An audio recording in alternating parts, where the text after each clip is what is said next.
আমার নবীজির সুন্দর আচরণ দেখি সাহাবীর চোখের পানি বন্ধ হয়ে গেল। এবার তিনি বলছেন, হুজুর, আমি ইসলাম কবুল করেছি, দিন গ্রহণ করেছি। এই দিন গ্রহণ করার কারণে আমার চাচা, এই দুনিয়ার বহু সম্পদ আমার ছিল, সেই চাচা আমার সমস্ত সম্পত্তি জোর করে নিয়ে নিছে, লোকজন দিয়ে মেরে আমাকে বিদায় করেছে। আমার গায়ের জামাটাও খুলে নিয়েছে, আমার পরনের লুঙ্গিটা পর্যন্ত খুলে নিউলঙ্গ করে আমাকে ঘর বাড়ি ছাড়া করেছে। হুজুর, আমি সব ছাড়তে রাজি, কিন্তু আপনার দরবার ছাড়তে রাজি না। আমার রাসূল বললেন, আমার সাহাবীরা, তোমার চাচা তোমাকে বস্ত্রহীন করেছে, আর বিশ্বনবী তোমাকে তার নিজের গায়ের চাদর, নিজের গায়ের দুটো জুব্বা তোমাকে দান করে ফেললো। জোরে বলেন সুবহানাল্লাহ। আমার নবীজি তার বরকতি গায়ের দুটা জুব্বা তাকে দিয়ে দিলেন। সেই সাহাবীর নাম হলো আব্দুল্লাহ যুল বাজাদাইন। সেই সাহাবী ইসলাম কবুল করেছেন। রাসূল বলেন, আব্দুল্লাহ, তোমার জন্য আমি দোয়া করব, তুমি কি দোয়া চাও বলো। সাহাবী বললেন, ইয়া রাসূলুল্লাহ, আপনি আমার জন্য আপনার মনে যা পছন্দ হয় সেই দোয়াটা করেন। রাসূল তার জন্য দোয়া করছেন, আকাশের দিকে তাকে, আল্লাহ, আমার এই সাহাবী দিন গ্রহণ করতে নিয়ে দুনিয়া বিক্রি করে জান্নাতকে কিনে নিয়েছে। আল্লাহ, তুমি আমার এই সাহাবীর জান এবং মালকে কাফের বেঈমানদের জন্য হারাম করে দাও। সাহাবী জিব্বায় কামড় মেরে বলছেন, ইন্না লিল্লাহি। হুজুর, আপনি আমার জন্য উল্টা দোয়া করলেন। আমার সারা জীবনের লালিত স্বপ্ন হলো জান্নাতে যাওয়ার রাজপথ শহীদি মৃত্যু। আমি যেন শহীদ হয়ে যাই, এই তামান্না আমি লালন করে। হুজুর, আপনি আমার জন্য উল্টা দোয়া করলেন, কাফেররা আমাকে মারতে পারবে না, আমি শহীদ হব কেমনে? রাসূল একটা হাদিস বর্ণনা করে বলছেন, শোনো, ওয়াইম্মা তাআলা ফিরাশিহি, তোমার মরণ যদি বিছানাতেও হয়, আল্লাহ তোমাকে শহীদের দরজা দিয়ে দিবে।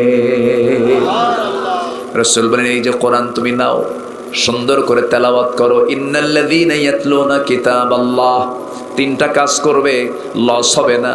রাসূল বলছেন, যাও, এই আল্লাহর কালামটা নিয়ে যাও, আসহাবে সুফফার কাছে যাও, আসহাবে সুফফাদের সঙ্গে বসো, কোরআন তেলাওয়াত করো। আব্দুল্লাহ যুল বাজাদাইন কোরআনটা হাতে নিয়া এত চিৎকার মেরে মেরে কোরআন তেলাওয়াত করতেছেন। সাহাবীরা বিরক্ত হয়ে নবীর কাছে এসে বলেন, হুজুর, এমন নতুন সাহাবী আমাদের মাঝে আগমন হয়েছে, এত জোরে জোরে চিৎকার করে কোরআন পড়ে আমাদের কষ্ট হয়। রাসূল বলেন, শোনো সাহাবীরা, আমার আব্দুল্লাহর তেলাওয়াতে তোমরা বাধা দিও না। আমার আব্দুল্লাহর দিন গ্রহণ করতে গিয়া দুনিয়া বিক্রি করে তাকে জান্নাত কিনতে হয়েছে।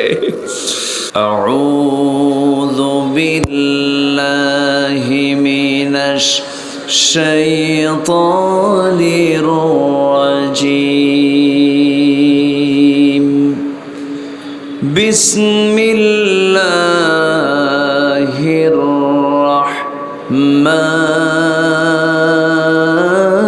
রাহমানির রাহিম।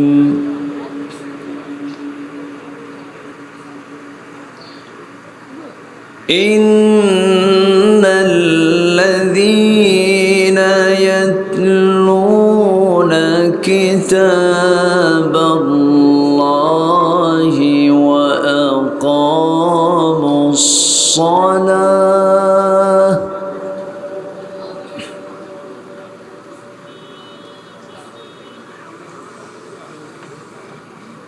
وأقاموا الصلاة وأنفقوا مما رزقناهم سرا وعلانية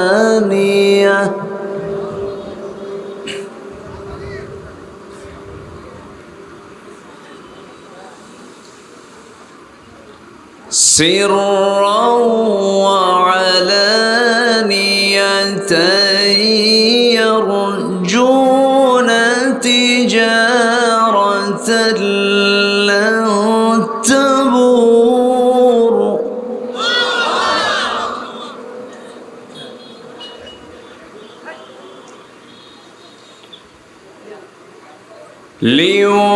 ليوفيهم أجورهم ويزيدهم من فضله فضله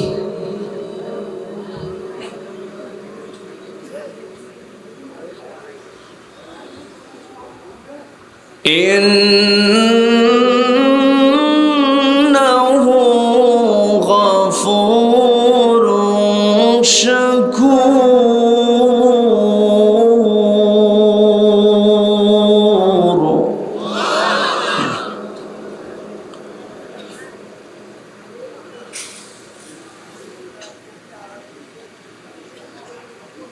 والذي أوحينا إليك من الكتاب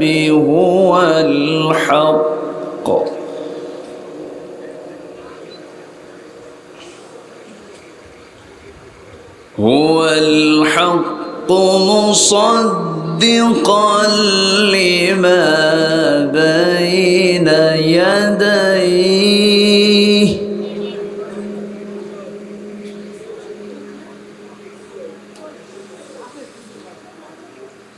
إن الله بعباده لخبير بصير.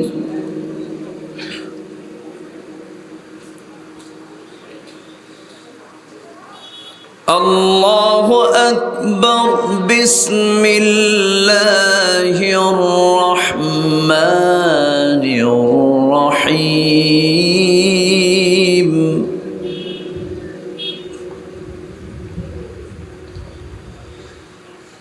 إن الله وملائكته يصلون على النبي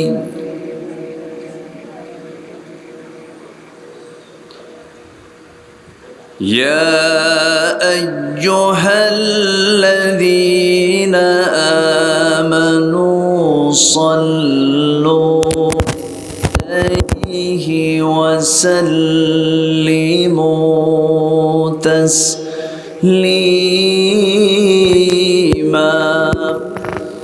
اللهم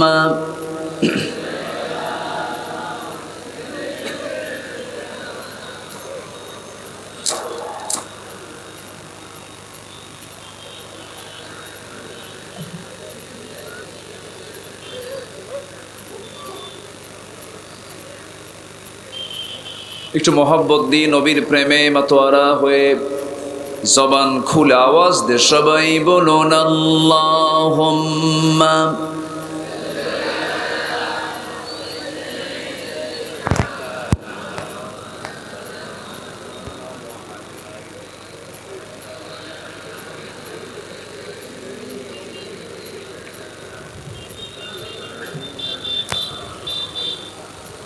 সবাই বলুন বালাগাল উলা বিকামালিহি কাশাফাত তুজা বিজামালিহি হাসনাত জামিউ খিসালিহি।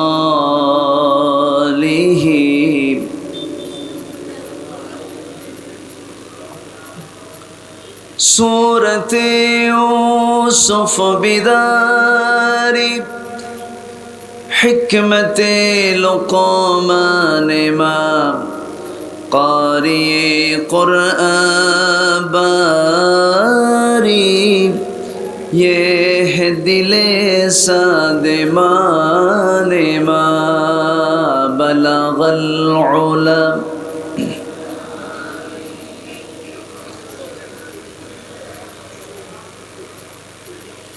حسنت جميع خصاله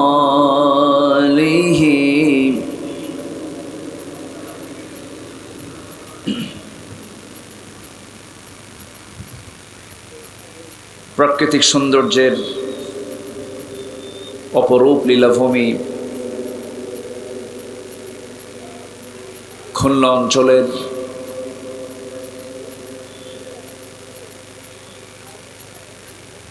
সুন্দরবন লাগোয়া অঞ্চল সাতক্ষীরা জেলার আশাশুনি উপজেলার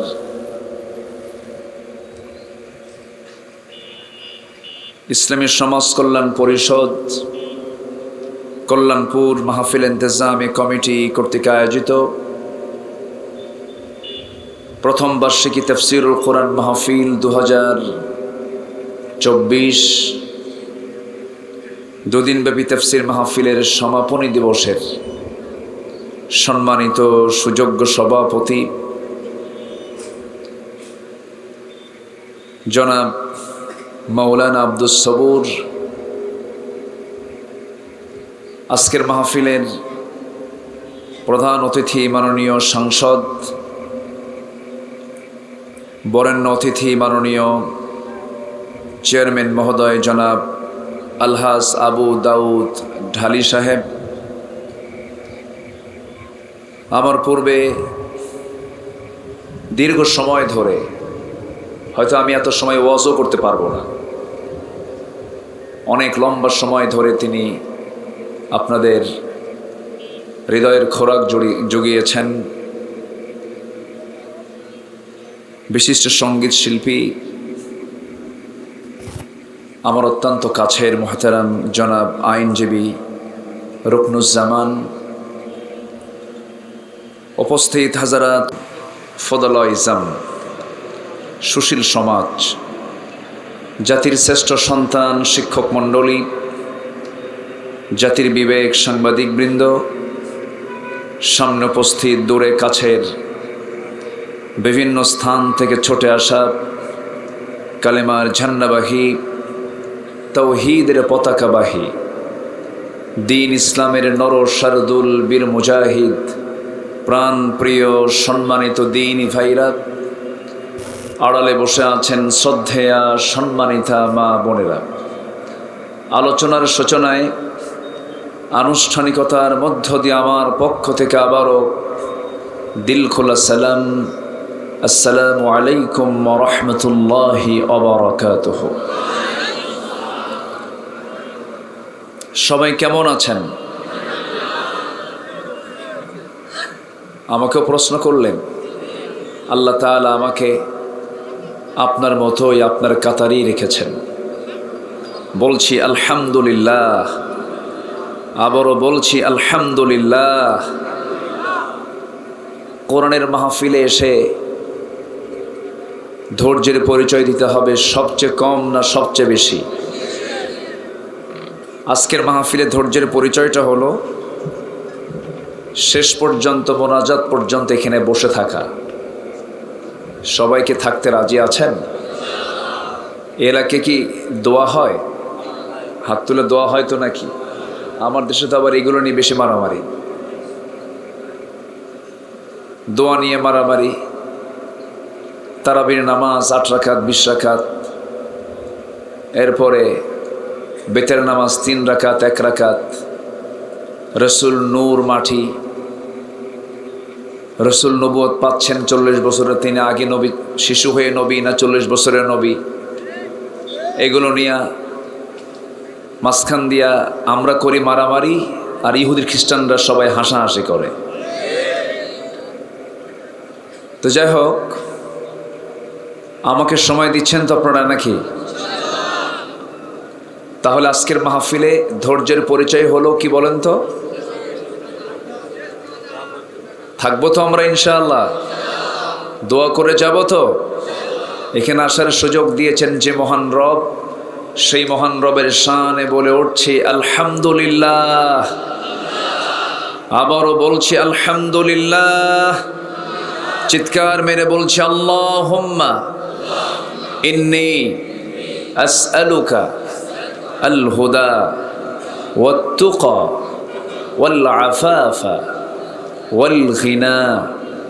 সবাই বলি আল্লাহুম্মা লাকা আসলামতু ওয়া বিকা আমানতু ওয়া আলাইকা তাওয়াক্কালতু ওয়া ইলাইকা আনাবতু ওয়া বিকা খাসামতু।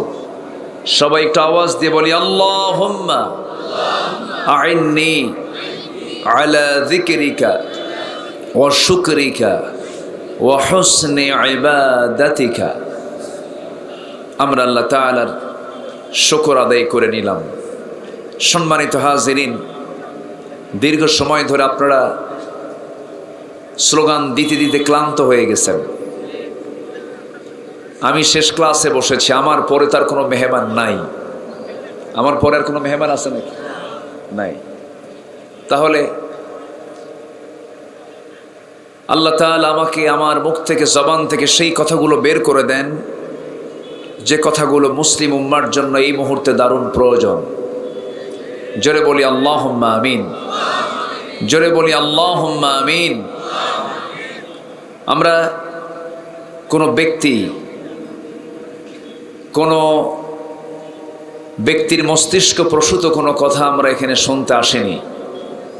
এখানে মূলত আমরা শুনতে এসেছি কার কথা? যে জোরে বলবেন ভাই, কার কথা? আচ্ছা, সবচেয়ে শ্রেষ্ঠ কথা কার? মহা সত্যবাণী কার? যে কথার মধ্যে ভেজাল নাই, সেই কথাগুলো কার? আল্লাহ। সেই মহান রবের সকল কথার সমষ্টির নামই হলো আল কোরআনুল মাজিদ, আল কোরআনুল করিম। এবং এই কিতাব থেকে যারা কথা বলে তারাই প্রকৃত সত্য কথা বলে। কোরআন দিয়ে যারা বিচার করে তারাই সঠিক বিচার করে। কোরআন দিয়ে যারা মানুষকে দ্বীনের পথে ডাকে তারাই সত্যের পথে মানুষকে ডাকে। ফাকাদ হুদিয়া ইলা সিরাতিম মুস্তাকিম মান ক্বালা বিহি সাদাকা ওয়া মান হাকামা বিহি আদালা ওয়া মান দাআ ইলাইহি ফাকাদ হুদিয়া ইলা সিরাতিম মুস্তাকিম। আসুন সেই কালামে হাকিম থেকে আমি কিছু কথা বলতে চাচ্ছি। আল্লাহ তাআলা আমাদের সবাইকে শোনার তৌফিক দান করুন। জোরে বলি আল্লাহুম্মা আমিন। জাগতিক জীবনে আমরা যখন কোনো কাজ করতে যাই, আমরা লস করতে চাই না লাভ করতে চাই? লসে কেউ যেতে চাই, কিন্তু দুনিয়ার জিন্দেগিতে লাভও আছে লসও আছে। ব্যবসা করতে গেলাম, লসের চিন্তাও মাথায় নিতে হয়। হয়তো চিন্তা করি লস হবে না, কিন্তু কি লস হয় কি না বলেন? লস হয়ে যায়। তো আল্লাহ তাআলা বলছেন, বান্দা তুমি এমন কিছু কাজ করো যে কাজের শুধু লাভই হবে। কে?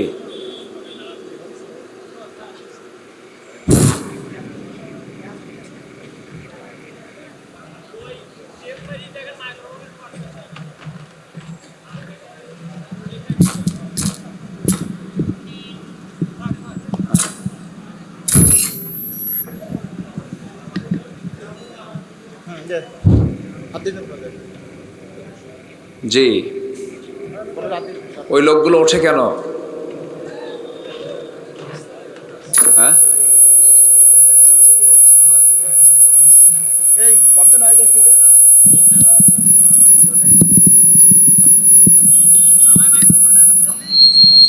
আমার মাইক্রোফোন তো হাতে তো দিস তো সমস্যা না, থাক হাত দিস। এই না দিই না ভাই, এখানে না দিই না, কমাই দে, দিছি, থাক, হাত দিস না। সম্মানিত হাজিরিন, জি প্রবলেম হচ্ছে তো।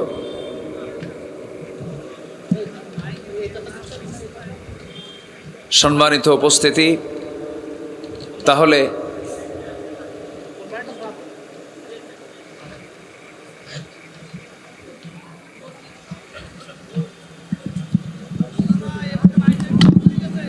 যাবে না, ঠিক আছে।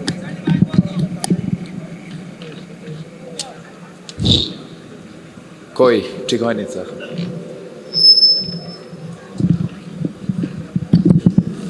এটা দেখ, কমা দিলে একটু কমা।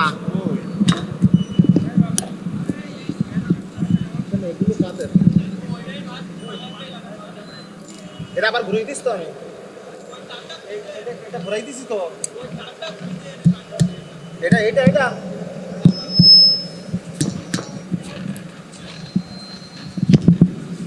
এটা খুলে দিস তো। হ্যাঁ হ্যালো, তো আমি কি মাইক ঠিক করতে আসছি? হ্যাঁ জি,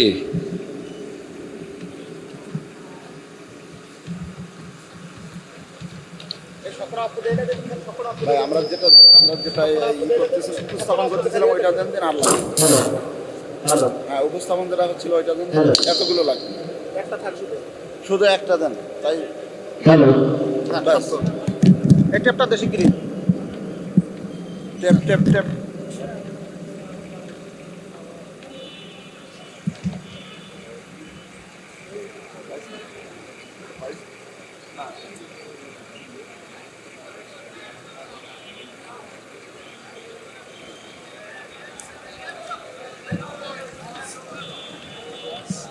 যান্ত্রিক ত্রুটি আমরা একটু ধৈর্য ধরি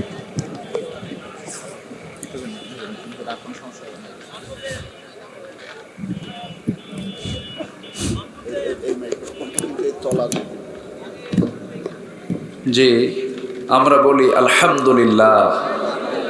বেশি জোরে বলার দরকার নেই, আবার যেতেও পারে।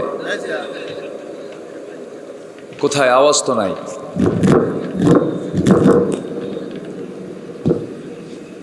জি, সম্মানিত হাজিরিন, শুনতে পাচ্ছেন আমাকে?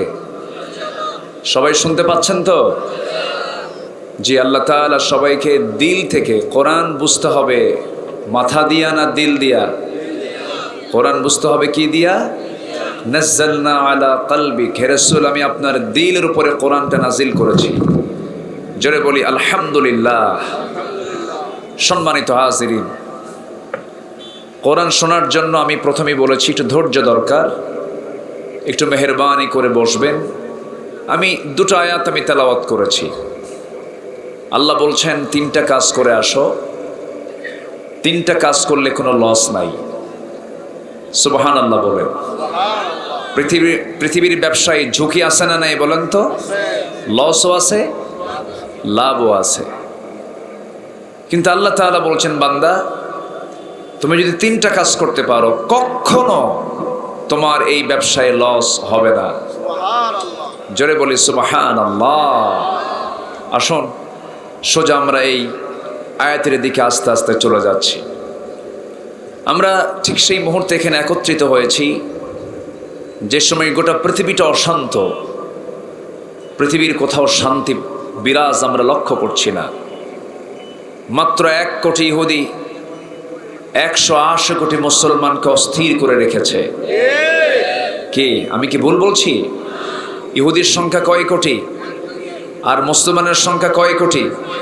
তাহলে 180 কোটি মুসলমান, 56টি মুসলিম রাষ্ট্র, মোট জনসংখ্যার 800 কোটি মানুষের 200 কোটি প্রায় মুসলমান, অর্থাৎ প্রতি 4 জনে 1 জন মুসলমান। জনসংখ্যার দিক থেকে মুসলমান বিশাল একটা জনগোষ্ঠী। সম্পদ, প্রাকৃতিক জ্বালানি সম্পদের দিক থেকেও মুসলমান গোটা পৃথিবীর শীর্ষ 10টা ধনী রাষ্ট্রের 1 নম্বর তালিকা সহ মুসলমানরাই সব। তাহলে এত কিছু থাকার পরেও মাত্র 1 থেকে 1.25 কোটি ইহুদি মুসলমানদের প্রথম কিবলা বাইতুল আকসাকে অবরুদ্ধ করে রেখেছে। এর কারণ কি জানেন? এর কারণ হলো আমরা এই 3টা ব্যবসার মধ্যে নাই। জায়াত থেকে আমি আজকে আলোচনা করব, একটু মনোযোগ দিয়ে কথাগুলো শুনলেই স্পষ্ট হয়ে যাবে। আজকে মুসলমান কোরআনটা ধরেছে না ছেড়েছে বলেন তো? কোরআনটা মুসলমান ধরেছে না ছেড়েছে? ছেড়ে দিয়েছে। কোরআন যদি আজকে আঁকড়ে ধরতো গোটা পৃথিবীর নেতৃত্ব আজকে মুসলমানদের হাতেই থাকতো। মুসলমানরা কোরআনকে ছেড়ে দিয়ে ধরেছে ক্যাপিটালিজমকে, সোশিয়ালিজমকে, ন্যাশনালিজমকে, সেকুলারিজমকে। গোটা পৃথিবীতে ইসলামের বিকল্প, ইসলামকে বাদ দিয়ে আজকে গোটা পৃথিবীর অনেক দেশে অনেক মুসলমানরা মানব রচিত 70 থেকে 80টি মানব রচিত মতবাদ আছে, হিউম্যান ল আছে, এগুলোকে মেনে নিয়েছে এক শ্রেণীর মুসলমান। কিন্তু মুসলমান মানবে ইসলাম না অন ইসলাম? মুসলমান মান্নার কথা কি বলেন তো? ইসলাম। আমার দেশে যে প্রচলিত আইনটা আছে সে আইন কি ইসলাম? আসতে বলে। আসতে বলেন কেন ভাই? আমরা যে মাহফিলে এসেছি গাড়িতে করে, আমরা কি আসার সময় রাস্তায় চলতে নিয়ে বামে এসেছি না ডানে এসেছি? বলেন বামে। ইসলাম চলে কি বামে না ডানে? ইসলাম বলে কি ডানে চলো, আর আমরা চলছি কোথায়? বামে। আপনি যত আপনি কি পারবেন ডানে চলতে? পারবেন না। ডানে চললে কি হবে? অ্যাক্সিডেন্ট, মামলা হবে। তাহলে আল্লাহর আইন মানতে গেলে এই দেশে কি হবে? আসতে কয়, আরো জোরে, আরো জোরে। তাহলে ইসলামী আইন মানতে গেলে কি হবে? মামলা হবে। এটা মাথায় রাখবেন কিন্তু আগে।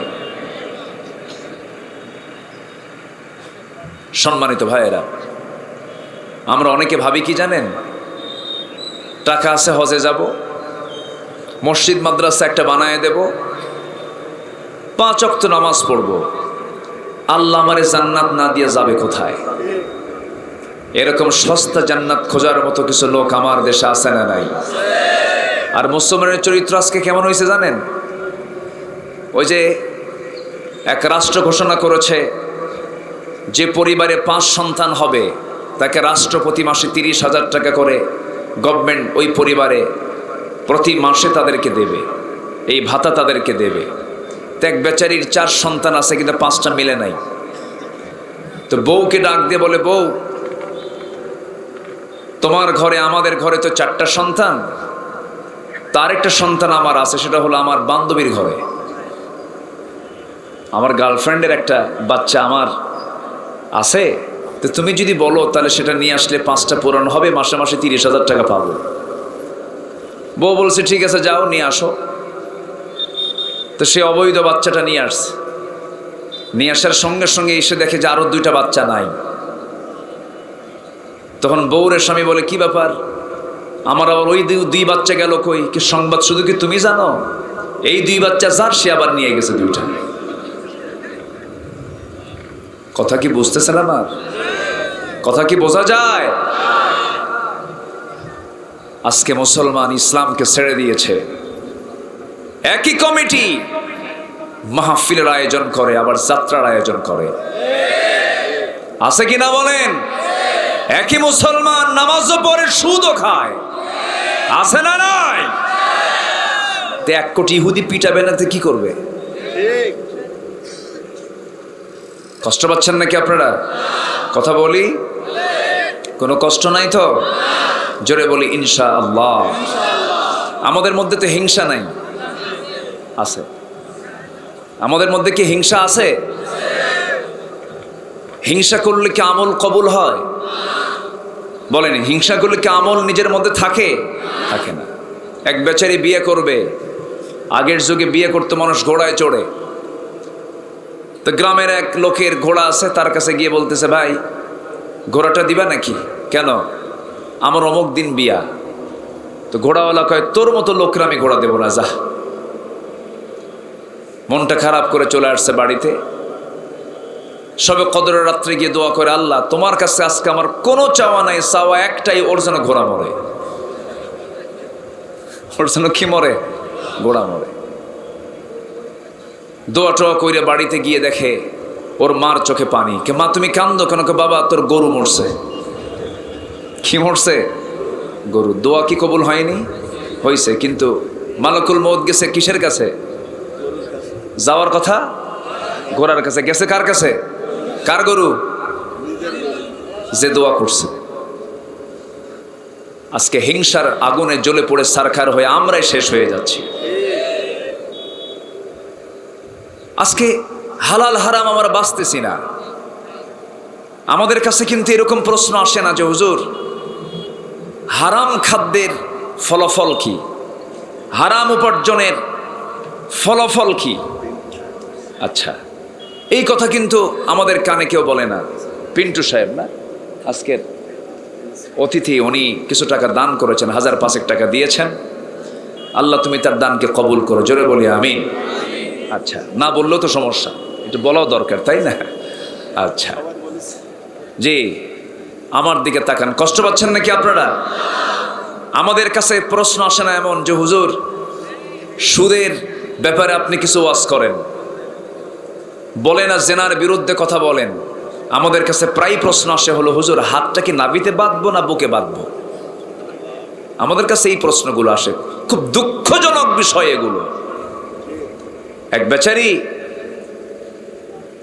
নামাজ পড়তে নিয়ে হাত রাখার জায়গা পাচ্ছে না, নাভিতেও জায়গা পায় না বুকেও জায়গা পায় না, কারণ এক হুজুর বলে দিয়েছে নাভিতে হাত বাঁধা হারাম, আরেকজন বলছে হলো বুকে হাত বাঁধা হারাম।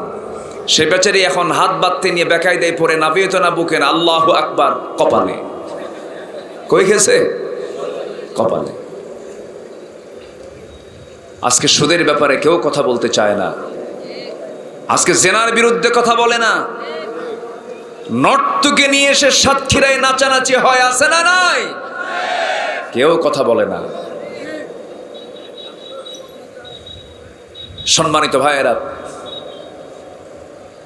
আমি যদি একটু হক কথা বলতে চাই, রাগ করবেন না তো? কারো কোনো রাগারাগি নাই তো? এলাকায় কি সুদ আছে? হ্যাঁ, যদি কেউ ওঠে ভাববো ওটাই সুদ খায়। এই বসেন বসেন, বসেন না, কি সাফসুপ? কোনো সাফসুপ নাই, বসেন, আল্লাহ হেফাজত করবে। জোরে বলি ইনশাআল্লাহ। একটু আমাকে সময় দেন না, আমার আগে রুকন ভাই বহু সময় দিলেন, আমার একটু সময় দিবেন। আমি আমাদের মরহুম মকবুর, যিনি দুনিয়া থেকে বিদায় নিয়েছেন, পাখিটা খাঁচা থেকে মুক্ত হয়ে আমাদেরকে ঋণী করে বিদায় নিয়েছেন। গত পরশুদিন আমি তার কবরটা জিয়ারা করে গিয়েছিলাম। উনি কখনো, ওনার সারা জীবনের আমি সিস্টেমটা দেখেছি, ওনার 10টার পরে কোনো মাহফিল নাই। রাসূলকে প্রশ্ন করা হলো আইয়ুল ইসলামে খাইর, ইসলামের সবচেয়ে শ্রেষ্ঠ কাজগুলো কি? আমার রাসূল বললেন 3টা। 1 নম্বর হলো আসসালাতু আলা ওয়াক্তিহা, নামাজ, তবে সেটা হবে সময়ে নেওয়া, সময় মতো নামাজ। নামাজ সময়ের শিক্ষা দিয়ে দেয়। নামাজ যদি সময় মতো হতে হয়, ওয়াজ মাহফিল হওয়া দরকার অসময়ে না সময়ে? বলেন তো এখন কি সময়? বলেন বলেন আপনারা। এই সময়ে একজন মেহমানকে উঠায় দেওয়া মানে কি জানেন? পাগলির সাথে ঘর সংসার করা। কথা বুঝুন কি? এত রাতে, এটা সৌন্দর্যের খেলাফ। যাই হোক, আমরা সামনে থেকে এই বিষয়ে আমরা একটু সতর্ক থাকব। জোরে বলি ইনশাআল্লাহ, জোরে বলি ইনশাআল্লাহ। একটু আমার দিকে তাকাবে। তাহলে ব্যবসায় আমরা লস নিতে চাই না লাভ করতে চাই? বলেন লস না লাভ? লাভ। কয়টা কাজ? আমি আজকে 3টা বিষয় নিয়ে কথা বলে আমি শেষ করব। জোরে বলি ইনশাআল্লাহ।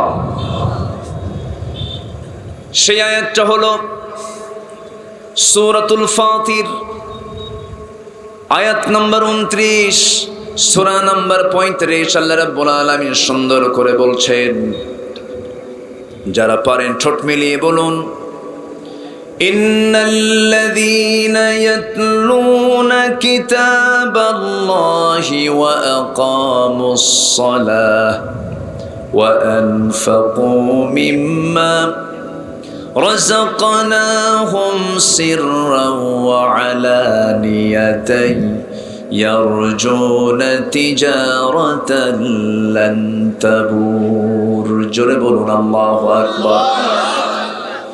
আল্লাহ রাব্বুল আলামিন বলেন, নাম্বার 1 হলো 3টা কাজই কোনোদিন লস হবে না। নাম্বার 1 হলো ইন্না, নিশ্চয়, আল্লাযীনা, যারা, ইয়াতলুনা, তেলাওয়াত করবে, কিতাব আল্লাহ, আল্লাহর কালামকে যারা তেলাওয়াত করবে। আমার বন্ধুগণ, আজ থেকে 20 বছর আগের দিকেও যদি তাকান, প্রত্যেকটা গ্রামে গ্রামে মক্তব ছিল কি ছিল না? আজকে সেই মক্তব কি আছে নাকি? আসতে বলেন কেন? সেই মক্তব কি আছে? আগের যুগে দাদিকে দাদা বিয়ে করতে গেছেন, দাদিকে দেখতে নিয়ে দাদা প্রশ্ন করেছেন কোরআনটা পড়তে পারেন নাকি? কিন্তু আজকের ভাইরা যখন ভাবিদেরকে বিয়ে করতে যান সেই সময় এমন প্রশ্ন আসে নাকি? আমার ভাইরা 20 বছর আগে একটা গ্রামের ভিতরে ঢুকলে পরে গ্রামের ভিতর থেকে গুনগুন গুনগুন গুনগুন করে কোরআন তেলাওয়াতের আওয়াজ কানে চলে আসতো। আজকে আপনি গ্রামের ভিতরে যখন ভোরবেলা যাবেন ঘুমন্ত মানুষকে বেশি পাবেন। এখন মানুষের লাইফ স্টাইলটা চেঞ্জ হয়ে গেছে। আমার রাসূল বলেছেন বুরিকা লি উম্মতি ফি বুকুরিহা, আমার উম্মতের বরকতময় সময়টা হলো সকালবেলা। আর সেই সকালবেলাটা আজকে ঘুমন্ত জাতি, গোটা জাতি এখন ঘুমায় কখন? বলেন বলেন বলেন, সকালে ঘুমায়। আমার ভাইরা, আমার দাদি আজ থেকে 20 বছর আগে ফজরের সময় ঘুম থেকে উঠেছেন, ওযু বানিয়েছেন, নামাজ পড়েছেন, সমস্ত কাজের মধ্যে আল্লাহ রাব্বুল আলামিন বরকত দিয়ে দিয়েছেন। আজকে সে আল্লাহর কালামের কোনো তেলাওয়াত নাই। বাড়িতে বাড়িতে সেই তেলাওয়াতের জায়গায় দখল করেছে ভারতের সমস্ত সিরিয়াল, সেই নাটক, সিনেমাগুলো। মায়েরা কি মাহফিল আছে? মায়েরা মাহফিল আসছে? আমার মায়েরা, আমি আপনাদেরকে করজোরে মিনতি জানাই, আপনার জন্য জান্নাতটা খুবই সহজ ছিল, খুবই সহজ ছিল, কিন্তু দুঃখে বুকটা ফেটে যায়। আজকের সমাজে আজকের যে চিত্রগুলো আজকে আমরা লক্ষ্য করে দেখছি, সমাজটা নষ্টের জন্য ইহুদি খ্রিস্টানরা সবচেয়ে বড় মাধ্যম নিয়েছে মেয়েদেরকে উলঙ্গ করে রাস্তায় বের করে দেওয়া। আমার আপনার মেয়েরা কি এখন বাইরে বের হয় না? তারা তো আমারই মেয়ে, তারা তো আপনারই মেয়ে, আপনারই বোন। অর্ধলগ্ন হয়ে বাইরে বের হচ্ছে, নোংরামিগুলো করতেছে। আমার বন্ধুগণ, আল্লাহ রাব্বুল আলামিন বলেন, আল্লাহর কালাম যারা তেলাওয়াত করবে, কোরআনের সঙ্গে যারা সম্পর্ক রাখবে, পরিবারটাকে যারা কোরআন দিয়ে সাজাবে, পরিবারটাকে যারা কোরআন দিয়ে গঠন করবে, সেই পরিবারটা জান্নাতের টুকরা হয়ে যাবে। হাজার হাজার কোটি টাকার মালিক, টাকায় কোনোদিন শান্তি আসে না। সমাজে পরিবারের শান্তি আনার জন্য একমাত্র মাধ্যম আল্লাহ রাব্বুল আলামিন কি দিয়েছেন বলেন? আসতে বলবেন না, কি দিয়েছেন? আল্লাহর কালাম, তিনি কোরআনটা আমাকে আপনাকে দিয়েছেন। আমার বন্ধুগণ, ইহুদি খ্রিস্টানদের সবচেয়ে বড় ষড়যন্ত্র হলো মুসলিম উম্মাকে এই কিতাব থেকে কেমনে দূরে রাখা যায়। আজকে এমন সিলেবাস প্রণয়ন করা হয়েছে, একটা ছাত্র মাস্টার্স ডিগ্রি নেবে অথচ সে সূরা ফাতিহা পড়তে পারবে না। আমি কি ভুল বলছি? আজকে গোটা শিক্ষা ব্যবস্থাকে ধ্বংস করার জন্য, ইসলাম থেকে দূরে রাখার জন্য নানামুখী ষড়যন্ত্র মেতে উঠেছে এক শ্রেণীর নাস্তিকজীবী বুদ্ধিজীবীরা। কি জাতির মেরুদণ্ড? বলেন বলেন বলেন। শিক্ষা। কোন শিক্ষা? হয়তো আপনি বলবেন হুজুর শিক্ষা তো চলছে। এই এরকম করে কেন? আমি কথা বলতে পারতেছেন, একটু উঁচা করে দেন, এটা তো নড়লে হবে। তাই দেখে থামেন। হ্যাঁ, আপনি দেন তো। বারবার আমি ঠিক করতেছি। হ্যাঁ হ্যাঁ, ব্যাস থাক থাক, হয়েছে হয়েছে। সম্মানিত ভাইয়েরা, তাহলে যে শিক্ষানীতি চালু করা হয়েছে, যে শিক্ষার দিকে আমরা নজর দিয়ে দেখতেছি, এই শিক্ষার ফলাফল হচ্ছে শিক্ষার হার বেড়েছে। বাড়িতে বাড়িতে যে বাপ মা গুলো আছে, সেই বাপ মার সেবার হার বেড়েছে না কমেছে? বলেন, বেড়েছে না কমেছে? কমেছে। গত 3-4 দিন আগে এক মাহফিলে বসে আছে, আমি আলোচনা করছি। এক চেয়ারম্যান মহোদয় বলছেন, হুজুর আমি থাকতে পারলাম না, আমি চলে যাচ্ছি, আমাকে একটু ছুটি দেন। কেন?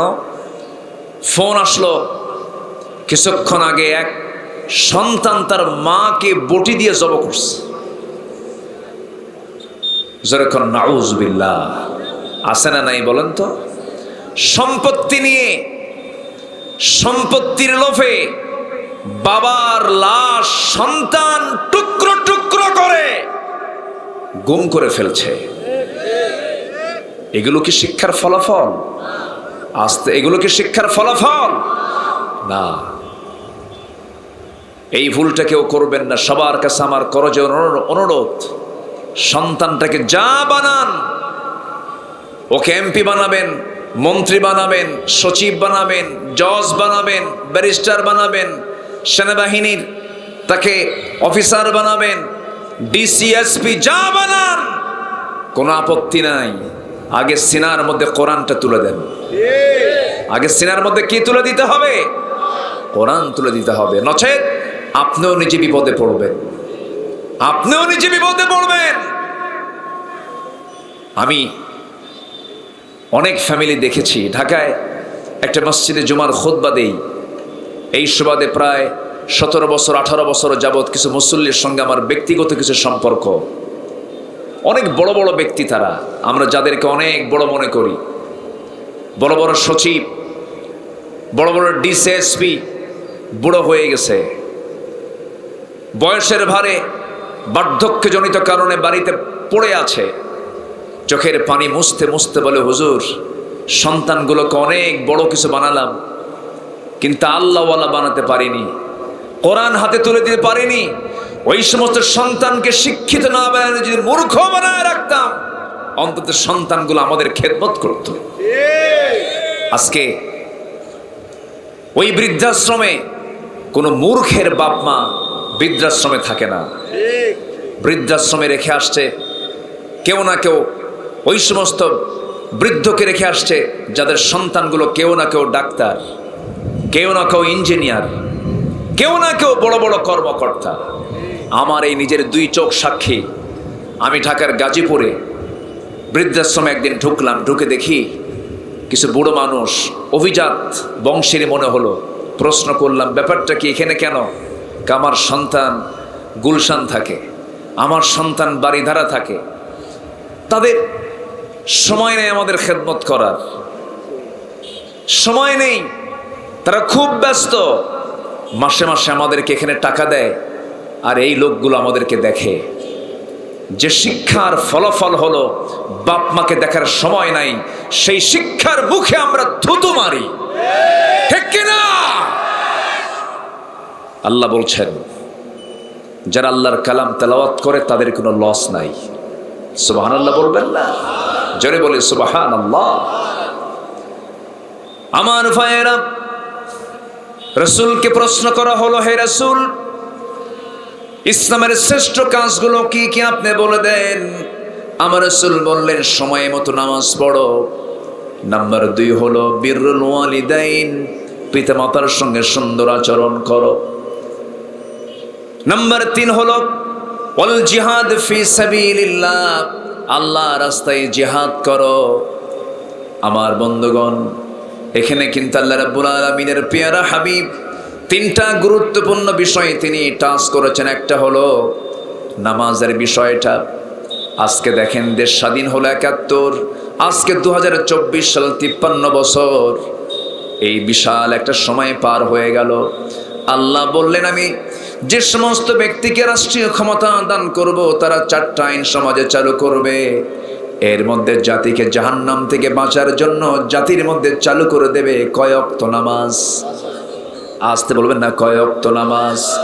আজকে কি আমাদের কানে আজ পর্যন্ত এসেছে এমন কোন আইন আমার দেশে জারি হয়েছে নাকি? জারি হয়েছে না। যারা এরকম নামাজকে কায়েম করতে চায় তাদেরকে বলা হয় জঙ্গি, তাদেরকে বলা হয় মৌলবাদী, তাদেরকে বলা হয় সন্ত্রাসী। সম্মানিত ভাইয়েরা, একটা জাতিকে ভালো করার জন্য নামাজের চাইতে উত্তম মাধ্যম আর দ্বিতীয়টা হতে পারে না। কিন্তু নামাজের আইন পাশ করবে কারা যদি নিজেই নামাজ না পড়ে? আমার কথা কি বুঝে আসতেছে? আমার কথা কি বুঝে আসতেছে? যে নেতৃত্বে নামাজ নাই, যে নেতা ও যুবকরা, যে নেতা তোমাকে নামাজের কথা বলে না, যে নেতা তোমাকে তোমার হাতে কোরআনের আয়াত তুলে দেয় না, যে নেতা তোমার হাতে মদের বোতল তুলে দেয়, যে নেতা তোমার হাতে অস্ত্র তুলে দেয়, যে নেতা তোমার হাতে নারী তুলে দেয়, নারী সাপ্লাই করে, ওই সমস্ত নেতৃত্বের মুখে আমরা জুতা মারি, থুতু মারি। রাজি আছেন কারা কারা? হাত উঁচু করে দেখা।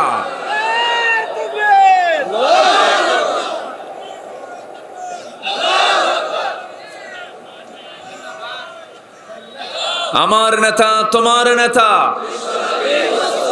আমার নেতা তোমার নেতা। আল্লাহ কবুল করুন। জোরে বলি আমিন। আমাদের নেতাকে বলেন, আর একটু জোরে বলেন, মুহাম্মদ সাল্লাল্লাহু আলাইহি ওয়াসাল্লাম। তিনি হচ্ছেন লিডার, তিনি হচ্ছেন আমার নেতা। আমার রবকে, আরো জোরে আমার রবকে। তাহলে আমার নেতাও জানলাম, আমার রবও জানলাম, আমার দল কি? এত আসতে বললেন। মাহফিলে ইসলাম, বাইরে গেলে অন্য কিছু। বলেন আমার দলের নাম কি? আরো জোরে। তাহলে আমার রব জানলাম, আমার নেতা জানলাম, আমার দলও জানলাম। আমার সংবিধান কি? বলেন আমার সংবিধান কি? কোরআন। তাহলে আমার সবকিছু আছে না নাই? তাহলে আমরা এত ইতিমের মতো আরেকজনের কাছে দৌড়াই কেন? আমরা কেন দৌড়াই? এই চার সিদ্ধান্তে যদি আমরা অটল থাকি, আমার রব আল্লাহ, আমার নেতা রাসূল, আমার দল ইসলাম, আমার সংবিধান কোরআন, এমন চেতনা লালন করে যদি সামনে কদমটাকে মজবুত রাখি, কোন বাতিল শক্তি মাথা উঁচু করে দাঁড়াতে পারবে না। আমাদের নীতি থাকতে হবে দুই রকম না একরকম? দুই রকম না একরকম? একরকম। রাসূলকে বলা হলো শ্রেষ্ঠ কাজ কোনটা? আমার রাসূল এক নাম্বার বললেন হচ্ছে নামাজটা হবে অসময়ে না সময়ে। সবাই কি নামাজ পড়ি? সবাই কি নামাজ পড়ি? 5 ওয়াক্ত পড়ি তো নাকি? সবাই পড়তে রাজি আছেন? জোরে বলি ইনশাআল্লাহ। আর জোরে বলি ইনশাআল্লাহ। নামাজ আমরা কেউ ছেড়ে দেব না। জোরে বলি ইনশাআল্লাহ। সবই হলো, নামাজ হলো না, তাহলে কিছুই হলো না। এই ছেলে, বসো বসো বসো, আবু বসো। সবই হলো, কিছু নামাজ হলো না, কিছুই হয়নি আমার। কেন কিছু হয়নি? ফাকাদ আকামাহা ফাকাদ আকামাদ-দ্বীন ওয়া মান তারাকাহা ফাকাদ হাদামাদ-দ্বীন। যে ব্যক্তি নামাজ ছেড়ে দিল, সে দ্বীনকে ধ্বংস করে ফেলল। আজকে জাতি নামাজ পড়ে না। জাতির চরিত্র নিরূপণ হবে নামাজের মধ্য দিয়ে। আজকে নেতা নামাজ পড়ে না, যে নেতা নামাজ পড়ে না, সে নেতার নেতৃত্ব মানা জায়েজ নাই। আজকে নামাজ নাই। আজকে মুসলমান নামাজ পড়ে না। আমার নবীজি নামাজের এত গুরুত্ব দিয়েছেন। কণ্টকাকীর্ণ এক জিহাদের ময়দান ছিল, যার নাম হলো মুতার যুদ্ধ। কিসের যুদ্ধ বলেন? মুতার যুদ্ধ। 1 লক্ষ রোমান সৈন্য, বিপরীতে মাত্র 3000 মুজাহিদ মুসলমান সাহাবী। 1 লক্ষ কোথায় আর 3000 কোথায়? সম না অসম? অসম। আমার রাসূল মদিনায় অবস্থান করছেন। তিনি বললেন, সাহাবীরা আমি যেতে পারতেছি না, কারণ ইহুদিরা খুব ডিস্টার্ব করতেছে। ইহুদিরা কিন্তু সেই সময় ছিল, এখন মনে হয় নাই নাকি? রাসূলকে খুব জ্বালাইছে ওরা। আমার নবীর খাবারের মধ্যে বিষ পর্যন্ত ঢুকায় দিয়েছে।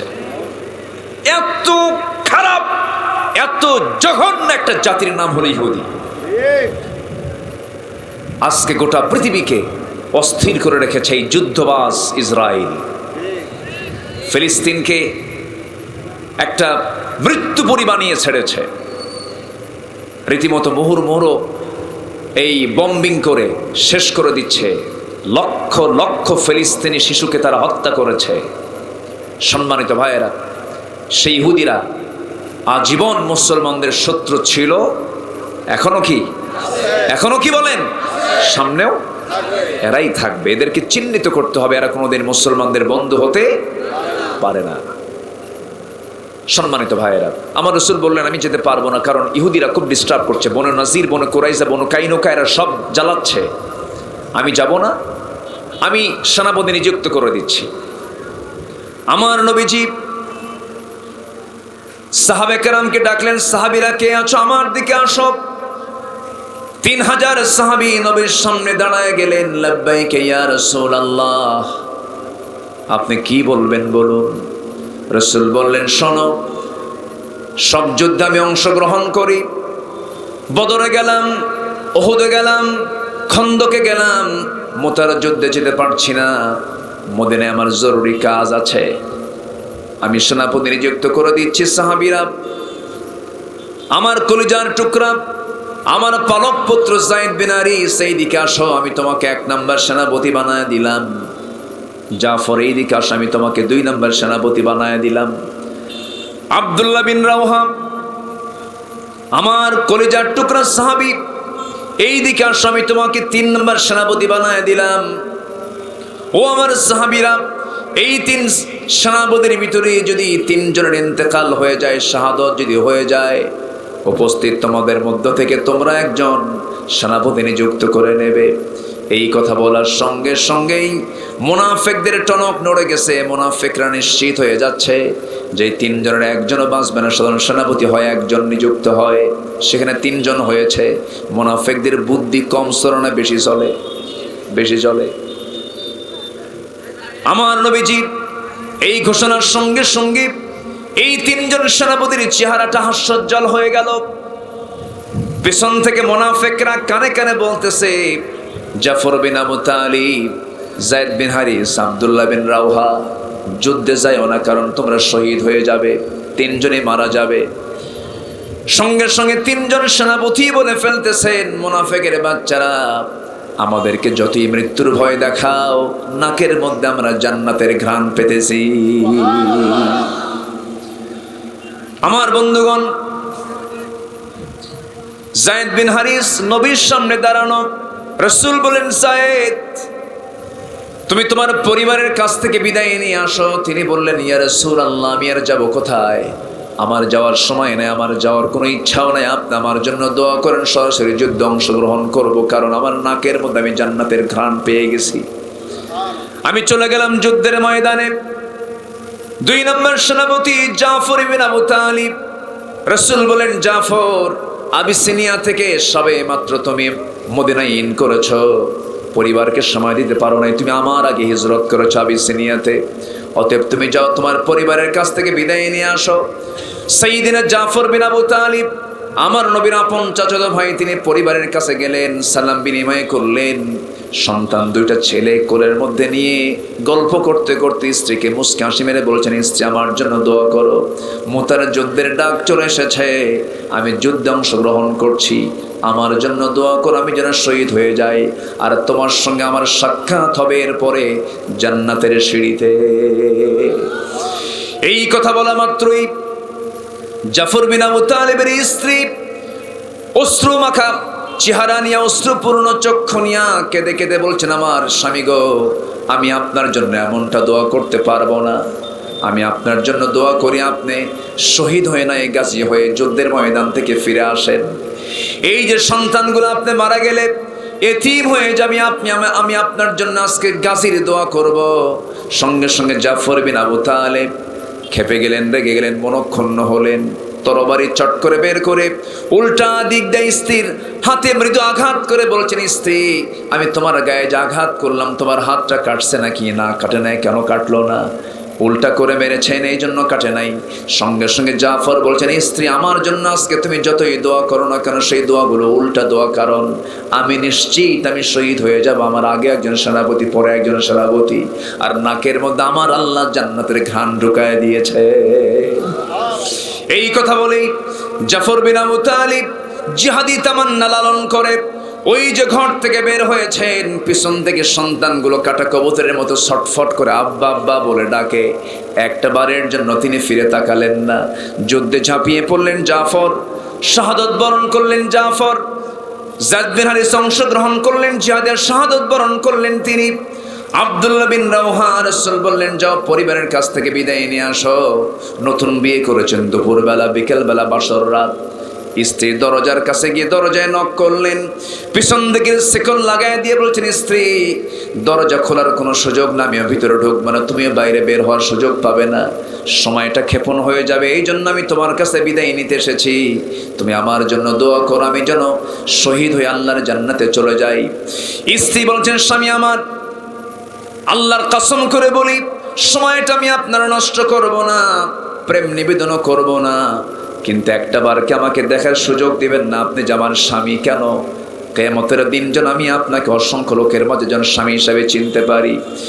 এই কথা বলার সঙ্গে সঙ্গে সাইয়্যিদিনা আব্দুল্লাহ বিন রাওহা বলছেন, আমার স্ত্রী এমন সহি নিয়ত তুমি যদি লালন করো, তুমি যদি আমার জীবনের শেষ স্ত্রী যদি হও, আমি তোমার জীবনের যদি শেষ স্বামী হই, আল্লাহ তাআলা কিয়ামতের দিন হাসরের ময়দানে তোমার আমার পরিচয় করার দায়িত্ব আল্লাহ নিজেই নিয়ে নেবেন।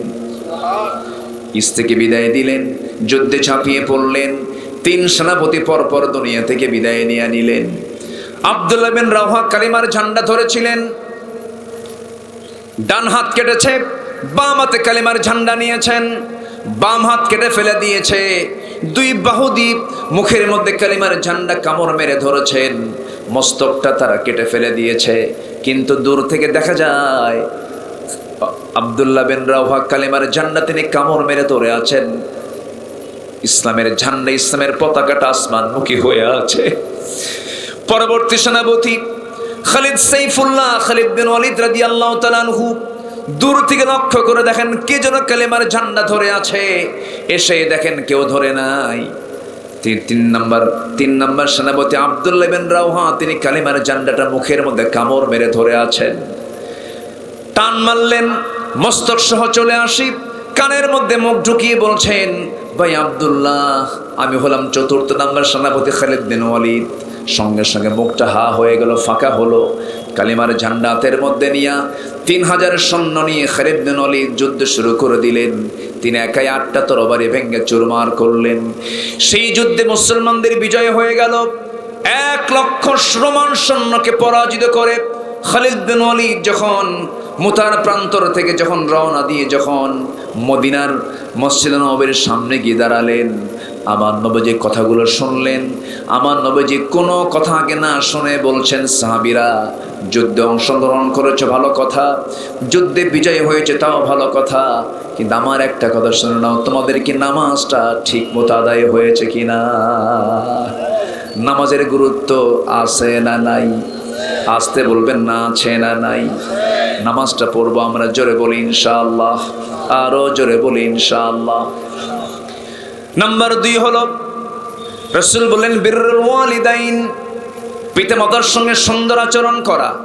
পিতামাতার সঙ্গে সুন্দর আচরণ করার জন্য সবচেয়ে উত্তম শিক্ষা আমরা পাবো কোন কিতাবে বলেন? আসতে বলেন কোন কিতাবে পাবো বলেন? কোরআনে পাবো। আমার নবীজি একদিন সাহাবে কেরামকে নিয়ে বয়ান করছিলেন, বয়ানের মাঝে হঠাৎ করে তিনি একটা ইতিহাস টানলেন। ইতিহাস টান মেরে বলছেন, সাহাবীরা আমি একটা ইতিহাস টানবো। সেই ইতিহাসটা হলো বনি ইসরাঈলের যুগে।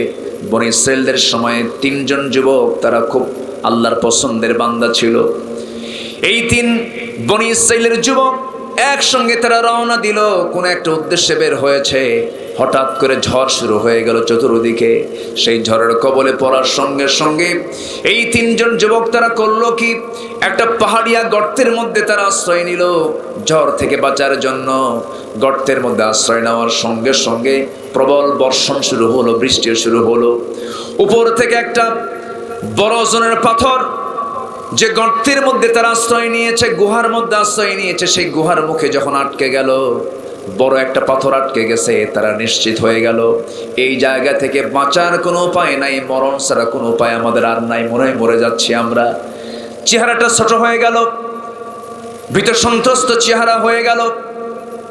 ওই 3 জন যুবক ওই সময় 3 জন 3 দিক হয়ে চোখের পানি ফেলে ফেলে কাঁদতেছে আর বলতেছে, আল্লাহ জীবনে তেমন কোন আমল করতে পারে নাই। তবে এক যুবক বলতেছে, প্রথম যুবকটা বলতেছে, আল্লাহ জীবনে তেমন কোন আমল করতে পারে নাই, তবে একটা আমল করেছি আল্লাহ, সেটা হলো কোন এক রাতের আধারে আমার চাচাতো বোনের সঙ্গে আমার কন্ট্যাক্ট ছিল।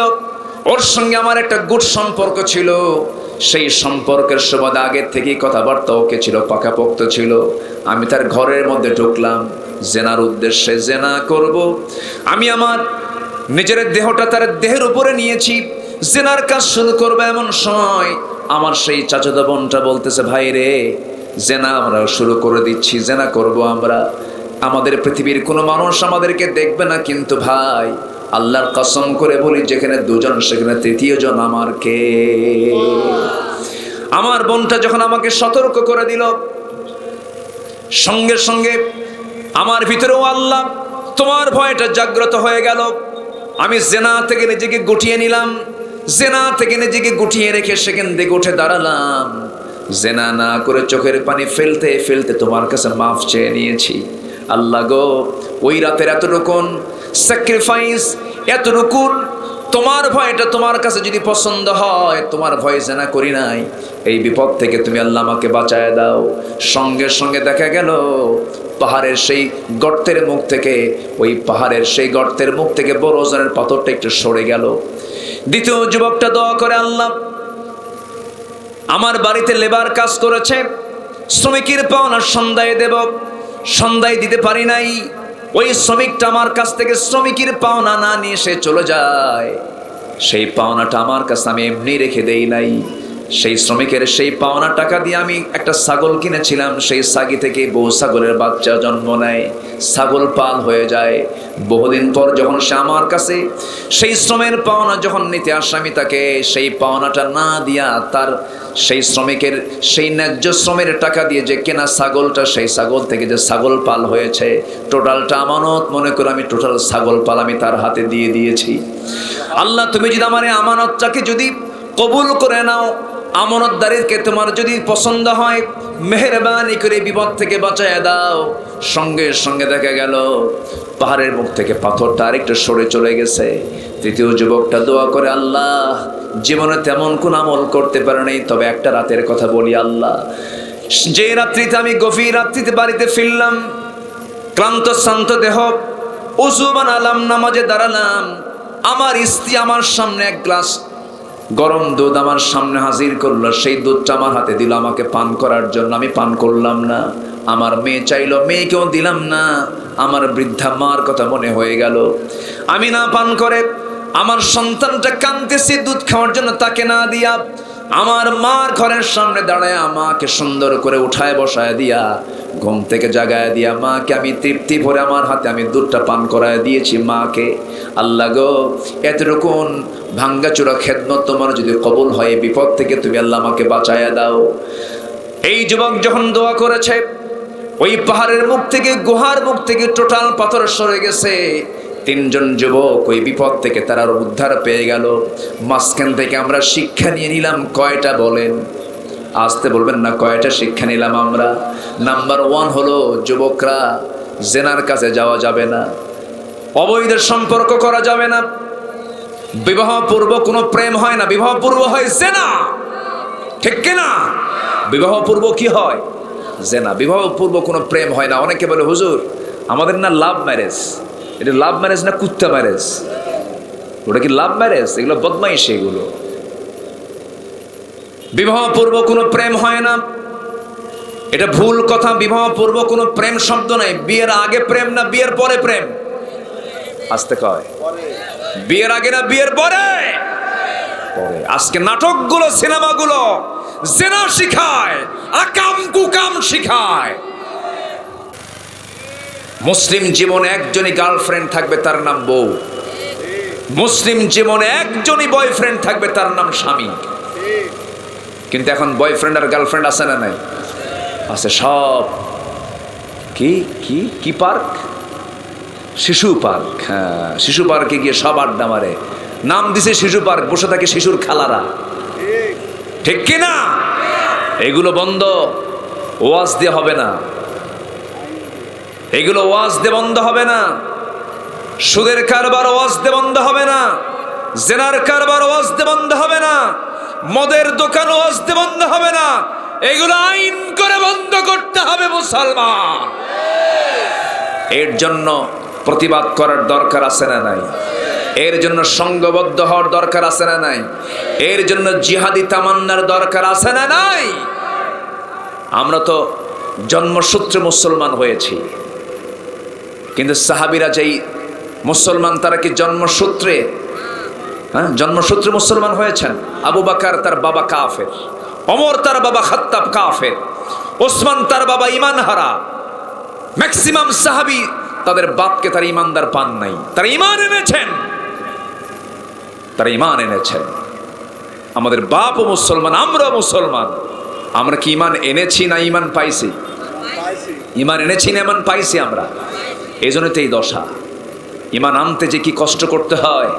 এক সাহাবীর কথা মনে পড়লো, বলবো? কার আপত্তি নাই তো? আমি দেখেছি এ পর্যন্ত 30 থেকে 40, 50 জন মানুষ উঠে গেছেন। আমি আর ওঠা দেখতে চাই না। আমি একসঙ্গে দোয়া করবো, আর একটু সময় আমাকে দেন। আমাকে দিচ্ছেন তো সময় নাকি? কয়েক কাজে লস নাই? বলেন কয়েক কাজে লস নাই? এক নম্বর হচ্ছে আল্লাহর কালামকে নিয়ে যারা থাকবে তাদের কোনো লস নাই। আল্লাহর কালাম যারা পড়বে তাদেরকে নিয়ে লস নাই। আল্লাহর কালামকে যারা বিজয়ী করার জন্য চেষ্টা করবে তাদের কাছে কোনো লস নাই। কোরআন নিয়ে বাঁচবো, কোরআন নিয়ে মরবো। জোরে বলি ইনশাআল্লাহ। পৃথিবীতে যা আছে সব ধ্বংস হবে। ধ্বংস হবে নাকি? ধ্বংস হবে নাকি? আল কোরআন, আল কোরআনের পথ, বলেন আল কোরআনের পথ, এই পথই আসল পথ। আল হাদিসের পথ, এই পথই আসল পথ। অন্য পথে অন্য মতে নেই যে রহমত। আল্লাহ আমার রব, এই রবি আমার সব। আল্লাহ আমার রব, এই রবি আমার সব। দমে দমে তনু মনে তারি অনুভব। তোমার মদদ পেলে আমি আর না কিছু চাই। তোমার প্রেমের অনল আমি কি দিয়ে নে ভাই। যার হয়েছ তুমি তার নেই যে পরাভব, নেই যে পরাভব। জোরে বলি আল্লাহ আমার রব, এই রবি আমার সব। আল কোরআনের পথ, এই পথই আসল পথ। অন্য পথে অন্য মতে নেই যে রহমত। আল কোরআনের পথ, এই পথই আসল পথ। আল্লাহ কবুল করুন। জোরে বলি আমিন। আরো জোরে আমিন। আমরা ঈমান এনেছি না ঈমান পাইছি? পাইছি। আর ঈমান এনেছেন সাহাবীরা। এক সাহাবী ঈমান আনছেন, ঈমান আনার সঙ্গে সঙ্গে চাচা ধরে ফেলছে। চাচা কয়, ঈমান আনলি তুই কি জানিস সব সম্পত্তি আমি তোর কাছ থেকে ছিনতাই করে নেব, জোর করে নেব। সাহাবী বলছেন, চাচা জোর করবেন কেন? আমি এমনি দিয়ে দিলাম, আমি এমনি দিয়ে দিলাম। গোটা পৃথিবীর সম্পদ আমার কাছে তুচ্ছ, আমার ঈমানটা তার চেয়ে বেশি মূল্যবান। আর আমরা 10 টাকা পাইলে ঈমান বেচে ফেলি। একটা বিড়ির প্যাকেট পাইছি, ঈমান শেষ। এরকম লোক তো মনে হয় আশা শুনি নাই। আসতে বলবেন না, আছে না নাই? আলেমদের বিরুদ্ধে সাক্ষী দাও, আলেমদের বিরুদ্ধে মামলা দাও। আদালতে আখিরাতে তোমাদের মামলার কোনো জামিন হবে না। সম্মানিত ভাইয়েরা, সম্মানিত বন্ধুগণ, চাচার কথায় ভাতিজা উড়াইয়া দিলেন সবকিছু। চাচার রাগ তো আর বাড়ছে। চাচা খেপে গিয়ে বলে, তোর জামাটা খুলে দে। জামাটা খুলে দিলেন। লুঙ্গি খোল, লুঙ্গিও খুলে দিলেন। উলঙ্গ করে তাকে ঘর থেকে বের করে দিল। মার দরজায় গিয়ে ডাক দে, বলে মা, ইসলাম কবুল করেছে। আমার চাচা আমাকে উলঙ্গ করে লুঙ্গিটা পর্যন্ত খুলে নিয়েছে। একটা চাদর দাও, সতরটা ঢাকি। আমার পৃথিবীর কোনো দরবার ভাল লাগে না, আমার নবীর দরবারটা ভাল লাগে। সেই সাহাবী দুনিয়া বিক্রি করলেন জান্নাতের কাছে। জোরে কাল সুবহানাল্লাহ। তারা কি মজবুত ঈমান এনেছেন। এই সাহাবীর কথা ভাবলে আমার কাছে মনে হয় কি জানেন, আল্লাহ তাদেরকে জান্নাত দেখায় দিচ্ছেন। আল্লাহু আকবার। শীতকাল, আরব দেশে 2টা মাস শীত থাকে, প্রচুর শীত। আমি মাঝে মাঝে সফরে যাই তো, এই দেশের শীতের চাইতে ডাবল শীত সে সময় হয়। সেই শীতের ভিতরে মক্কা এবং মদিনার ঠিক মাঝখানে তার বাড়ি। রাতের বেলা গায়ে কিচ্ছু নাই, সব খুলে নিয়েছে। ছোট্ট একটা চাদর দিয়ে শুধু তার সতরটা ঢাকা, খালি পায়ে চলে গেছেন মদিনার মসজিদে। নবীর পাশে, আমার রাসূলের হুজরাখানার পাশে গিয়ে দরজায় কড়া নাড়তেছেন, দরজায় নক দিচ্ছেন। আমার রাসূল দরজা খুলেই দেখেন বস্ত্রহীন এক যুবক সামনে থরথর করে কাঁপে। রাসূল শুধু সালামের জবাব নিলেন আর বললেন, থামো, আমি ভিতর থেকে আসি। আমার নবীজি তার পরনের সুন্দর দুটো জুব্বা তার হাতে দিয়ে বললেন, যুবক তুমি কি বলবে বলো। সুবহানাল্লাহ বলবেন না? আমার নবীজির সুন্দর আচরণ দেখি সাহাবীর চোখের পানি বন্ধ হয়ে গেল। এবার তিনি বলছেন, হুজুর আমি ইসলাম কবুল করেছি, দিন গ্রহণ করেছি। এই দিন গ্রহণ করার কারণে আমার চাচা, এই দুনিয়ার বহু সম্পদ আমার ছিল, সেই চাচা আমার সমস্ত সম্পত্তি জোর করে নিয়ে নিছে, লোকজন দিয়ে মেরে আমাকে বিদায় করেছে। আমার গায়ের জামাটাও খুলে নিয়েছে, আমার পরনের লুঙ্গিটা পর্যন্ত খুলে নিউলঙ্গ করে আমাকে ঘর বাড়ি সারা করেছে। হুজুর আমি সব ছাড়তে রাজি, কিন্তু আপনার দরবার ছাড়তে রাজি না। আমার রাসূল বললেন, আমার সাহাবীরা, তোমার চাচা তোমাকে বস্ত্রহীন করেছে, আর বিশ্বনবী তোমাকে তার নিজের গায়ের চাদর, নিজের গায়ের দুটো জুব্বা তোমাকে দান করে ফেললো। জোরে বলেন সুবহানাল্লাহ। আমার নবীজি তার বরকতি গায়ের দুটা জুব্বা তাকে দিয়ে দিলেন। সেই সাহাবীর নাম হলো আব্দুল্লাহ যুল বাজাদাইন। সেই সাহাবী ইসলাম কবুল করেছেন। রাসূল বলেন, আব্দুল্লাহ তোমার জন্য আমি দোয়া করব, তুমি কি দোয়া চাও বলো। সাহাবী বললেন, ইয়া রাসূলুল্লাহ আপনি আমার জন্য আপনার মনে যা পছন্দ হয় সেই দোয়াটা করেন। রাসূল তার জন্য দোয়া করছেন, আকাশের দিকে তাকা, আল্লাহ আমার এই সাহাবী দিন গ্রহণ করতে নিয়ে দুনিয়া বিক্রি করে জান্নাতকে কিনে নিয়েছে। আল্লাহ তুমি আমার এই সাহাবীর জান এবং মালকে কাফের বেঈমানদের জন্য হারাম করে দাও। সাহাবী জিব্বায় কামড় মেরে বলছেন, ইন্না লিল্লাহি, হুজুর আপনি আমার জন্য উল্টা দোয়া করলেন। আমার সারা জীবনের লালিত স্বপ্ন হলো জান্নাতে যাওয়ার রাজপথ শহীদি মৃত্যু, আমি যেন শহীদ হয়ে যাই, এই তামান্না আমি লালন করে। হুজুর আপনি আমার জন্য উল্টা দোয়া করলেন, কাফেররা আমাকে মারতে পারবে না, আমি শহীদ হব কেমনে? রাসূল একটা হাদিস বর্ণনা করে বলছেন, শোনো, ওয়াইম্মা তাআলা ফিরাশিহি, তোমার মরণ যদি বিছানাতেও হয় আল্লাহ তোমাকে শহীদের দরজা দিয়ে দিবে। রাসূল বলেন, এই যে কোরআন তুমি নাও, সুন্দর করে তেলাওয়াত করো। ইন্নাল্লাযীনা ইয়াতলুনা কিতাবাল্লাহ, তিনটা কাজ করবে, লস হবে না। রাসূল বলছেন, যাও এই আল্লাহর কালামটা নিয়ে যাও, আসহাবে সুফফার কাছে যাও, আসহাবে সুফফাদের সঙ্গে বসো, কোরআন তেলাওয়াত করো। আব্দুল্লাহ যুল বাজাদাইন কোরআনটা হাতে নিয়া এত চিৎকার মেরে মেরে কোরআন তেলাওয়াত করতেছেন, সাহাবীরা বিরক্ত হয়ে নবীর কাছে এসে বলেন, হুজুর এমন নতুন সাহাবী আমাদের মাঝে আগমন হয়েছে, এত জোরে জোরে চিৎকার করে কোরআন পড়ে আমাদের কষ্ট হয়। রাসূল বলেন, শোনো সাহাবীরা, আমার আব্দুল্লাহর তেলাওয়াতে তোমরা বাধা দিও না। আমার আব্দুল্লাহর দিন গ্রহণ করতে গিয়া দুনিয়া বিক্রি করে তাকে জান্নাত কিনতে হয়েছে। সে জোরে জোরে কোরআন পড়ুক, জোরে জোরে কোরআন তেলাওয়াত করুক, তোমরা তাকে বাধা দিও না, তোমরা তাকে কষ্ট দিও না। আমার আব্দুল্লাহ আমার খুব প্রিয় সাহাবী, আমার নবীজি তাকে খুব আদর করতেন, যত্ন করতেন। আমার নবীজি কোন এক যুদ্ধের ময়দানে তাকে সঙ্গে করে নিয়ে চলে গেলেন। যুদ্ধ শেষ হলো, আমার নবীজি যুদ্ধের ময়দান থেকে ফেরত আসার পথে হঠাৎ করে নবীর কানে সংবাদ আসলো, হুজুর আপনার সেই প্রিয় সাহাবী আব্দুল্লাহ যুল বাজাদাইন খুব অসুস্থ হয়ে আছে। নবীজি ইন্না লিল্লাহি বলে ফেলেন, দেখো তো আমার সাহাবীর কি হয়েছে। ও দুনিয়া ছেড়েছে, সম্পদ ছেড়েছে, সব কিছু ছেড়ে আল্লাহকে ধরেছে, রাসূলকে ধরেছে। দেখো তো আমার সাহাবীর তোমরা যত্ন নাও।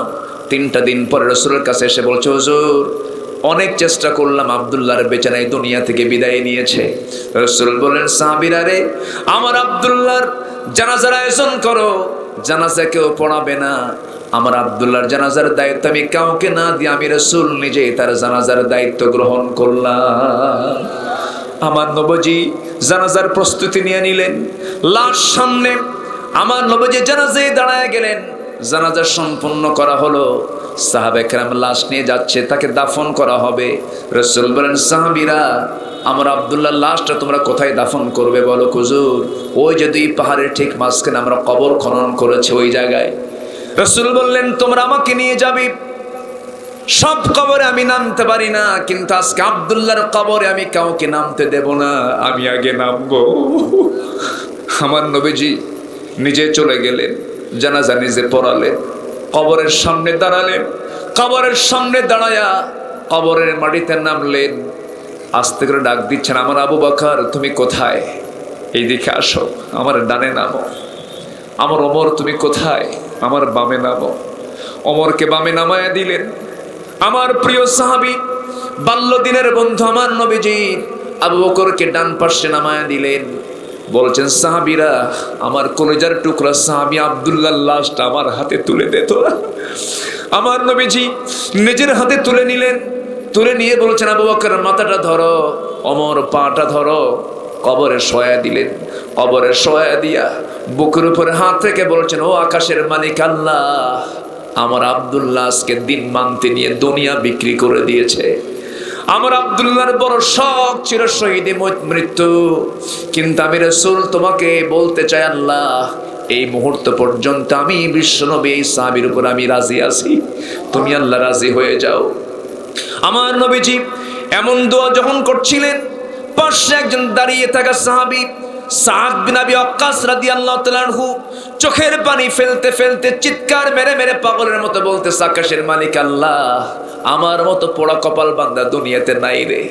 আমি আজকে সাদ বিন আবি ওয়াক্কাস, জীবিত সাদ বিন আবি ওয়াক্কাস না হয়ে যদি ওই কবরের বাসিন্দা হতাম যে কবরে নেমেছেন আমার নবী।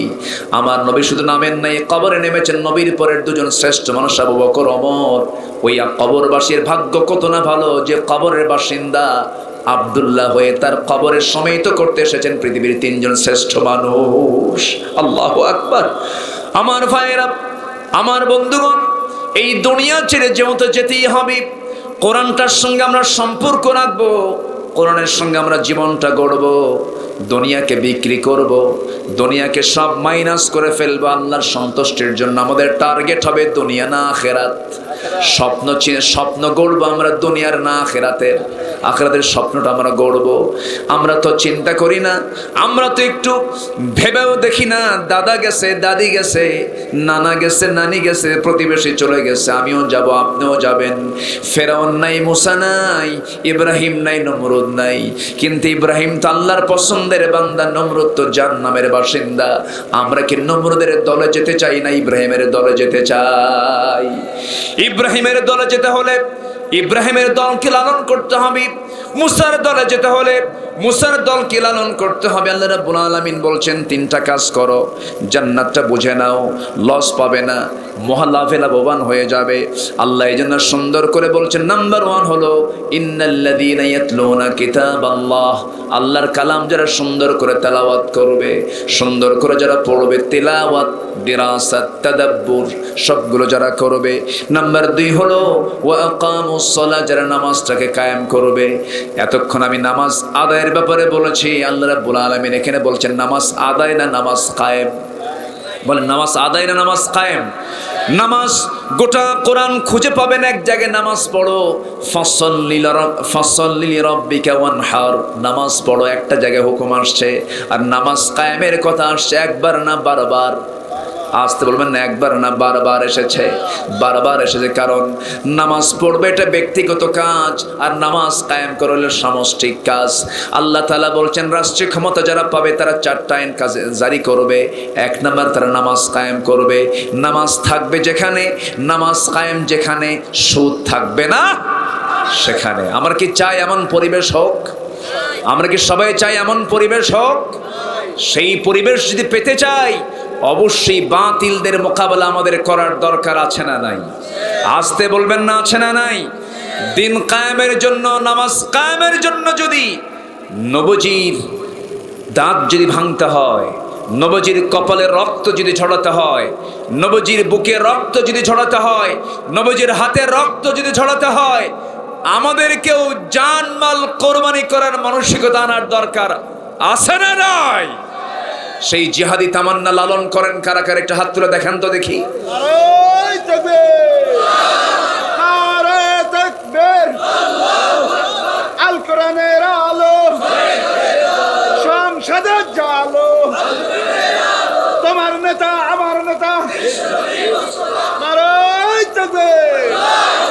আল্লাহ কবুল করুন, জোরে বলি আমিন, আরো জোরে আমিন, আরো জোরে আমিন। অনেক ক্লান্ত শরীর আপনাদের, সারাদিন পরিশ্রমের শরীর, তো আমি তো দেখতেই পাচ্ছি সবার ভিতরে একটা ক্লান্তির ভাব আমি লক্ষ্য করছি।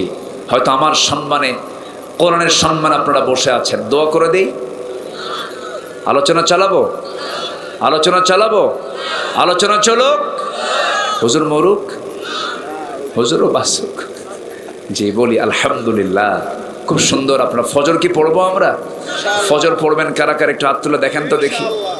জোরে বলি ইয়া আল্লাহ, আরো জোরে বলি ইয়া আল্লাহ। আমাদেরকে ফজর, জোহর, আসর, মাগরিব, ইশা 5 ওয়াক্ত সালাত জামাতের সাথে আদায় করার তৌফিক তুমি আল্লাহ দিয়া দাও। জোরে বলি আমিন, আরো জোরে আমিন। হাত নামান। মাদেরকে পর্দায় থাকার দরকার আছে না নাই? অনেকের বউ আছে, বউটাকে দেখাতে খুব মানে, স্বামীরা আছেন, অনেক স্বামী আছেন নিজের বউকে মানুষকে দেখাতে খুব তিনি পছন্দ করেন, আছে না? আছে না এরকম কিছু?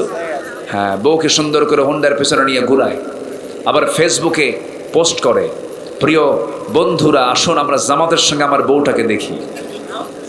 এরকম আছে না নাই বলেন তো?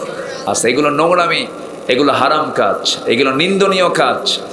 নিজের মা, নিজের বোন, নিজের স্ত্রী, নিজের কন্যা, এই ব্যাপারে কিয়ামতের দিন প্রশ্ন আছে না নাই বলেন? আছে কিনা বলেন?